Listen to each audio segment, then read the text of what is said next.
Good morning, fellow classmates. All right, I'm going to talk to you about rising gas prices. So, have you ever pulled up at a stoplight? You know, you're sitting there, some nice car pulls up next to you. You know, you look at it and you're like, yeah, what's up? And then, right when the light turns green, they just go, and then you're left in the dust. And then the first thing that you think of is, man, that guy must pay so much gas. So, because that's what we're thinking about when we see cars now. The main thing is how much will this car cost? Not really right now, but in the long term because of the gas prices. First, we're going to talk about the uses of gas, the reason why gas prices are high, and what can help to bring gas prices down. First of all, the use of gas is for cars, boats, bikes.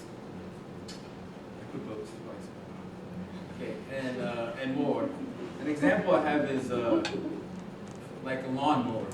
Imagine if everybody used lawnmower on Saturday every day and used gas on it, and imagine how much gas they would have to use as a whole. Everybody in the United States. That's a lot just for lawnmowers. And think everybody goes out every single day in their car and buys gas and drives around and uses gas. The reasons the prices are high. Sorry guys, not this time. It's not the president's fault. I know it might be one reason not to vote for him this upcoming thing, but this one is not his fault. The reason why prices are so high is because the prices are based on the global market. So if the price is a certain price on the global market, the oil companies have to go by that price. And then they vary it a little bit as we see. And also it's the supply and demand. So if we demand gas more and there's little supply, it will cost more. Even if there's a lot of supply, it will cost more than if we didn't depend on gas as much. A paraphrase from the NRDC, which is the place. It says gas prices are hitting highs, and our economy is held hostage to a global instability and an oil industry monopoly of our transportation system. This is because America is not like some other countries where they have public transport and they use bikes and to get to where they need to go. America is based on having your car and going to work and doing what you need to do with that car, and thus the demand for gas is much higher. These are prices. Some of the highest prices I could find, and in the north in Chicago it was $4.79, and in Montana it was $4.11, and in Texas it was $4.25, and in Arkansas it was $4.10. It also seems like there is a correlation with the population also to the amount of gas that you have to pay.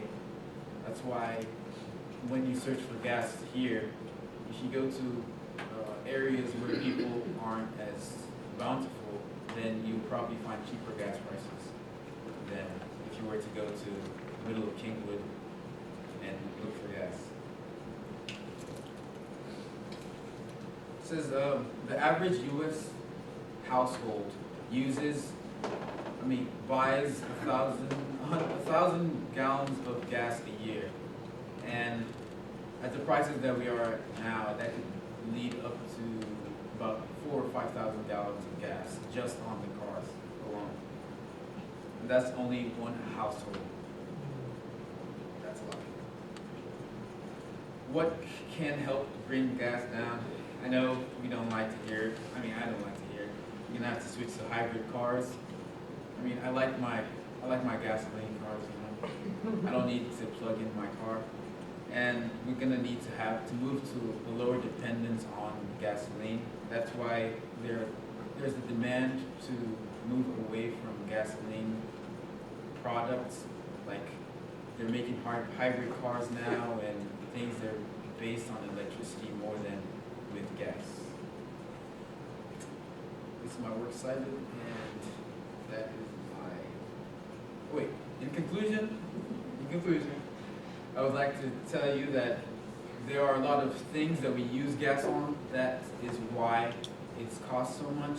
And it's not the president's fault why gas is high.